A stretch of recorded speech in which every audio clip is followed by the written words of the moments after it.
నమస్కారం city news కి స్వాగతం. Super GST super savings exhibition sale కార్యక్రమాన్ని జిల్లా collector Tameem Ansariya, joint collector Ashutosh Srivastava ప్రారంభించారు. ఏసీ కాలేజ్ ఆవరణలో తగ్గిన జీఎస్టీ రేట్లపై ప్రజలకు అవగాహన కలిగించేందుకు ఏర్పాటు చేసిన వివిధ రకాల స్టాల్స్ ను అధికారులతో కలిసి కలెక్టర్ తమీం అన్సారియా పరిశీలించారు. ఈ సందర్భంగా కలెక్టర్ మాట్లాడుతూ అక్టోబర్ 19వ తేదీ వరకు షాపింగ్ డే పండుగను ఏసీ కాలేజ్లో ఆవరణలో ఏర్పాటు చేశామన్నారు. జిల్లా ప్రజలు చాలా మందికి ఇప్పటికే తగ్గిన జీఎస్టీపై అవగాహన కలిగిందని చెప్పారు.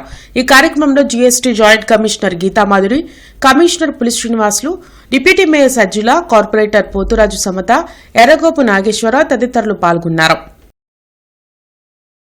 సో ప్రజలు అందరూ కూడా ఈ అవకాశాన్ని సద్వినియోగం చేసుకోవాలి, ఎక్కువ మంది ఇక్కడికి వచ్చి షాపింగ్ చేయాలని కోరుతున్నాము.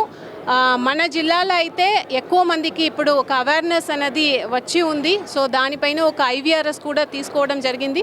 సో దాంట్లో మన గుంటూరు జిల్లాలో ఎక్కువ మందికి అవగాహన దీని గురించి ఉంది అని రావడం జరిగింది. సో దానికోసం ప్రత్యేక దృష్టి పెట్టి పనిచేసిన అందరూ హెచ్ఓడీస్ అందరికి, స్టాఫ్స్ అందరికి, అదేవిధంగా మన ప్రజాప్రతినిధులు అందరికీ కూడా ఈ సందర్భంగా కృతజ్ఞతలు తెలియజేస్తున్నాను. ఇంటర్నెట్ చరిత్రలో సంచలనం సిటీ బ్రాడ్బ్యాండ్. ఇప్పుడు ఇంటింటికి ఇంటర్నెట్, సిటీ నుంచి గ్రామం వరకు అదే స్పీడ్. మీరు ఈ రోజే సిటీ బ్రాడ్బ్యాండ్ కుటుంబంలో చేరండి. పక్షవాత అవగాహన మాసం సందర్భంగా stroke surveyors care givers meet కార్యక్రమం లలిత సూపర్ స్పెషాలిటీ హాస్పిటల్లో జరిగింది. వరల్డ్ స్ట్రోక్ డే సందర్భంగా ఏర్పాటు చేసిన పక్షవాతాన్ని జయించిన హీరోల చర్చా కార్యక్రమంలో డాక్టర్ విజయ పాల్గొన్నారు. ఈ సందర్భంగా ఆమె మాట్లాడుతూ షుగర్, బీపీ, ఊబకాయం, మద్యపానం, ధూమపానం అలవాటు ఉన్నవారిలో పక్షవాతం వచ్చే అవకాశాలు ఎక్కువగా ఉన్నాయన్నారు. పక్షవాతం వచ్చినట్లు అనుమానం వచ్చినా వెంటనే ఆసుపత్రికి వెళ్లి చికిత్స తీసుకోవాలని సూచించారు. అవసరం మేరకే పరీక్షలు చేసి మందులు రాయడం జరుగుతుందని చెప్పారు. ఈ సందర్భంగా పక్షవాతం నుంచి బయటపడిన వారితో వారి అనుభవాలను అడిగి తెలుసుకున్నారు. ఈ కార్యక్రమంలో doctor Srinivas Reddy, doctor Ajay, doctor Veeramma, doctor Reshma, doctor Ushakiran, doctor Azma, doctor Saroja తదితరులు పాల్గొన్నారు. గుర్తించిన వాళ్ళు కొంతమంది ఎలా ఇబ్బంది పడ్డారు, గుర్తించి టైంలో వచ్చిన వాళ్ళు క్లాట్ బస్టర్ డ్రగ్ అనేది, ఐవి థ్రాంబోలైసిస్ అనేది, గోల్డెన్ అవర్ అని తెలిసిన వాళ్ళల్లో వాళ్ళు వెంటనే వచ్చి వైద్యం చేయించుకుని నార్మల్ అయితే, కొంతమంది ఆ విషయాలన్నీ తెలియక లేటుగా వచ్చి చేయకాలి వీక్నెస్ ఉండిపోయింది. సో రెండు విధాలుగా కూడా జనాలకి అన్నీ అర్థమయ్యాయి. పక్షవాత లక్షణాలు గుర్తించడం ఎలాగా, వస్తే ఏం చేయాలి, ఆ గోల్డెన్ అవర్ అంటే ఏంటి, సిటీ స్కాన్ తర్వాత చేసే ట్రీట్మెంట్లు, ఇవన్నీ కూడా ఇవాళ విపులంగా చెప్పాము. అలాగే వీళ్ళకి చాలా ఎమోషనల్ సపోర్ట్ అవసరం. మన పేషెంట్లకి మనం ఎంకరేజ్ చేయాలి.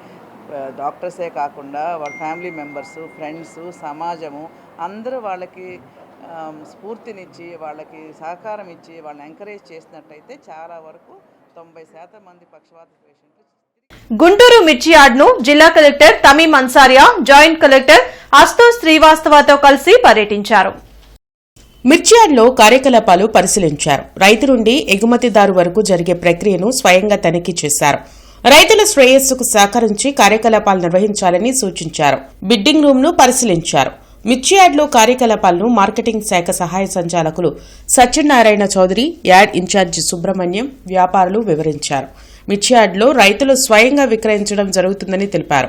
ఉదయం 7 గంటల నుంచి కార్యకలాపాలు ప్రారంభమవుతాయని అన్నారు. 415 మంది ట్రేడర్లు ఉన్నారని తెలిపారు. మార్కెట్ ధరకు అనుగుణంగా ఎగుమతిదారులు ఉంటారని వివరించారు. పంట కాలంలో 2 లక్షల బస్తాల వరకు సరుకు వస్తుందని, మిగిలిన కాలంలో 50,000 బస్తాల వరకు వస్తాయని చెప్పారు. China, Thailand, Colombo, Indonesia, Malaysia తదితర దేశాలకు ఎక్కువగా ఎగుమతులు జరుగుతాయన్నారు. తేజ రకం ఎగుమతుల్లో ప్రధానమైనదని పేర్కొన్నారు. 334, 341 రకం స్థానిక వినియోగానికి ఉపయోగిస్తారని తెలిపారు. గత ఏడాది దిగుబడులు ఎక్కువగా ఉండడం, నాణ్యత కొంత మేర తక్కువగా ఉండడం వల్ల ధరలు తక్కువగా ఉన్నాయని వివరించారు. కార్యక్రమంలో యార్డ్ ప్రత్యేక శ్రేణి కార్యదర్శి ఏ చంద్రిక తదితరులు పాల్గొన్నారు.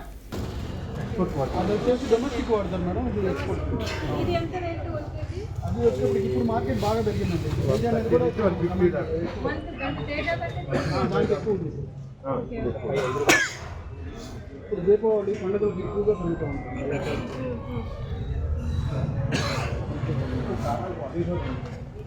పొలం ఇండియన్ మార్కెట్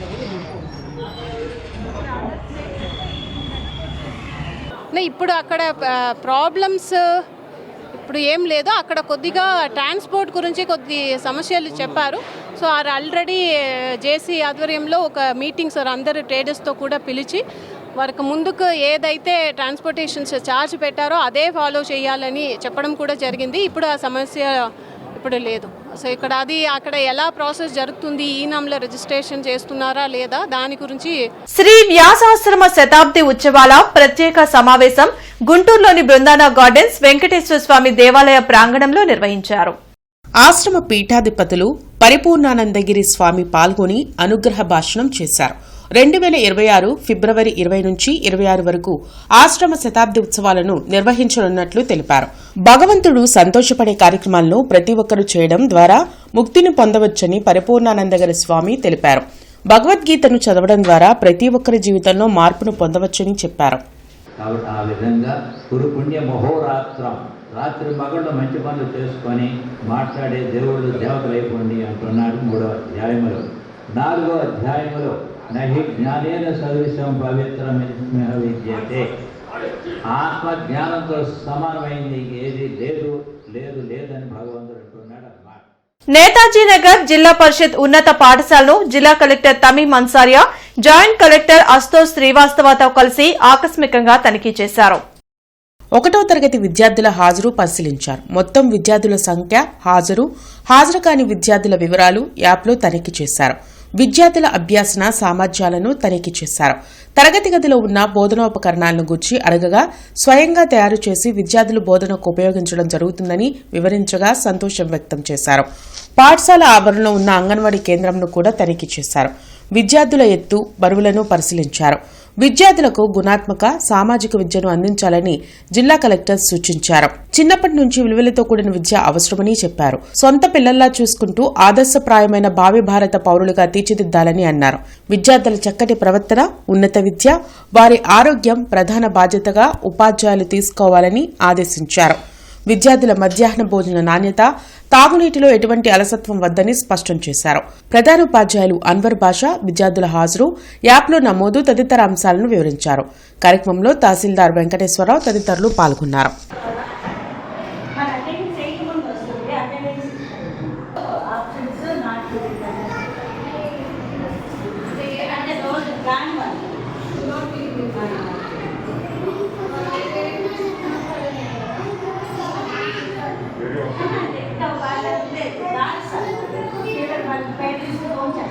ప్రభుత్వ వైద్య కళాశాలను పీపీపీ విధానంలోకి మార్చడాన్ని నిరసిస్తూ ఈ నెల 19న విజయవాడలో రాష్ట్ర సదస్సు జరగనుంది. దీనికి సంబంధించిన పోస్టర్ను రామన్నపేటలోని జనచైతన్య వేదిక కార్యాలయంలో ఆవిష్కరించారు. మాజీ ఎమ్మెల్సీ లక్ష్మణరావుతో పాటు లక్ష్మణ్ రెడ్డి, డాక్టర్ ఆలా వెంకటేశ్వర్లు పాల్గొన్నారు. కూటమి ప్రభుత్వం పీపీపీ పేరుతో గవర్నమెంట్ వైద్య కళాశాలను ప్రైవేట్ పరం చేయడం దారుణమని లక్ష్మణరావు అన్నారు. 10 ప్రభుత్వ వైద్య కళాశాలలను ప్రభుత్వ రంగంలోనే కొనసాగించాలని డిమాండ్ చేశారు. ఇవాళ అసలు ప్రైవేట్ మెడికల్ కాలేజీలో బోధన చేసే టీచర్లు అంతా కూడా ప్రభుత్వ మెడికల్ కాలేజీలో రిటైర్ అయ్యి వెళ్ళిపోయిన వాళ్ళు అక్కడ బోధన చేస్తున్నారు. అటువంటిది ఇంకోటి, నీట్లో మంచి ర్యాంకు వచ్చిన ఏ వ్యక్తి అయినా వాళ్ళు జాయిన్ అయ్యేది ప్రభుత్వ మెడికల్ కాలేజీలో జాయిన్ అవుతారు. ఇవాళ ప్రభుత్వ మెడికల్ కాలేజీలో చిట్ట చివరి కాలేజీగా మనం పరిగణిస్తున్నటువంటి పాడేరు కాలేజీని తీసుకుంటేనే ఈ రాష్ట్రంలో ఎన్ఆర్ఐలో అంటే ప్రైవేట్ మెడికల్ కాలేజీలో ఒక నంబర్ 1గా చెప్పుకున్నటువంటి ఎన్ఆర్ఐ కాలేజీతో సమానంగా మొన్న తీసుకుంటే కట్ ఆఫ్ మార్క్స్ తీసుకుంటే ఎన్ఆర్ఐలో కట్ ఆఫ్ మార్క్స్ ఎట్లా ఉన్నాయో పాడేరులో కూడా అదే విధంగా ఉంది. ప్రతి మెడికల్ కాలేజీకి అనుబంధంగా 300 పడకల ఆసుపత్రిని ప్రభుత్వం నిర్మించాలి. 300 పడకలు ఉండేటటువంటి ఆసుపత్రి ఖచ్చితంగా అక్కడ ఉండేటట్టు చూడాల్సిన బాధ్యత ప్రభుత్వాన్ని. 300 పడకల ఆసుపత్రి కనుక ఆ ప్రాంతంలో వస్తే ఆ ప్రాంత ప్రజలకి ఎంత ఉపయోగకరంగా ఉంటుందనేది మనందరం కూడా ఆలోచించాల్సినటువంటి విషయం. ఎందుకంటే నేను మార్కాపురంలో చూసా. మార్కాపురంలో ప్రస్తుతం 100 బెడ్ల ఆసుపత్రి ఉంది. 100 బెడ్ల ఆసుపత్రి అది 300 బెడ్ల ఆసుపత్రిగా మారితే ఆ ప్రాంతం అంతా కూడా పేదవాళ్ళందరూ ఆసుపత్రికి రావడానికి అవకాశం. ప్రధానంగా ఆంధ్రప్రదేశ్లో ఈరోజు బలహీన వర్గాలు, దళితులు, గిరిజనులు, పేదలు, అతి పేదలు ఎదుర్కోబోయే పెద్ద సమస్య ఈ ఆరోగ్య సమస్య. వైద్యం అనేది ప్రైవేట్ రంగాల చేతుల్లోకి వదిలేస్తే ప్రైవేట్ మెడికల్ కళాశాలలకి ప్రైవేటు ఆసుపత్రులకి వదిలేస్తే పేదలు అప్పులు పాలై ఆ కుటుంబాలు తీవ్రంగా నష్టపోయే అవకాశం ఉంది. 10 ప్రభుత్వ మెడికల్ కళాశాలని ఈరోజు పీపీపీ విధానంలో ప్రైవేట్ పరం చేయటాన్ని నిరసిస్తూ ప్రజలందరూ రాజకీయాలకు అతీతంగా ఐక్యంగా ఉద్యమించాలని కోరుకుంటున్నాం. ఇంటర్నెట్ చరిత్రలో సంచలనం సిటీ బ్రాడ్బ్యాండ్. ఇప్పుడు ఇంటింటికి ఇంటర్నెట్, సిటీ నుంచి గ్రామం వరకు అదే స్పీడ్. మీరు ఈ రోజే సిటీ బ్రాడ్బ్యాండ్ కుటుంబంలో చేరండి. తురకపాలెం ఘటనను ఇంకా రాజకీయాలకు వైసీపీ వాడుకోవడం సిగ్గుచేటని జనసేన జిల్లా అధ్యక్షులు గాదె వెంకటేశ్వరరావు మండిపడ్డారు.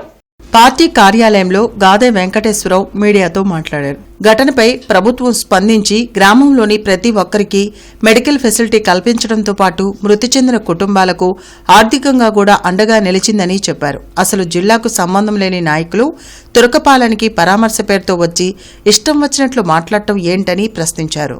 ఇవాళ తురకపాలెం ఒక బ్యాచ్ వచ్చింది. సంబంధం ఉన్న వాళ్ళు ఎవరు దాంట్లో? గోపిరెడ్డి శ్రీనివాసరెడ్డి గారు నరసరాపేట, ఇంకొక అతను సత్తెనపల్లి ఇన్ఛార్జి, ఇంకొక రెడ్డి గారు, పోతిన మహేష్ గారు ఏదో గుంటూరు ఇన్ఛార్జ్ చేశారంట, ఆయన ఒకడు. సరే, లోకల్లో ఉన్నటువంటి ఒకళ్ళిద్దరు నాయకులు. ఏమి సంబంధం వీళ్ళకి?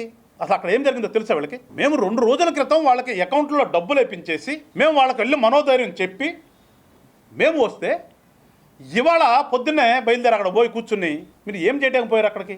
దేని గురించి వెళ్ళారు అసలు మీరు అక్కడికి? అరే, మీ జీవితం అంతా కులాలు మతాలు తప్పితే ఎప్పుడైనా ప్రజాస్వామ్యంలో అందరూ నా వాళ్ళే, అన్ని మతాలు కులాలు సమానమే మాట్లాడితే అంబేద్కర్ గారు రాజ్యాంగం అని చెప్తారు తెలుసవుదు వీళ్ళకి. పాపం ఎవడో చెప్పారు ఇప్పుడు, అంబేద్కర్ గారిని రాజ్యాంగం రాశారు కాబట్టి అంబేద్కర్ రాజ్యాంగం అని చెప్పండి మీరు పోండి అనగానే అది ఒకటి వేసుకుని వస్తారు. చెప్తే అసలు ఆ రాజ్యాంగంలో ఏముందో మీకు ఏమిటి తెలుసా?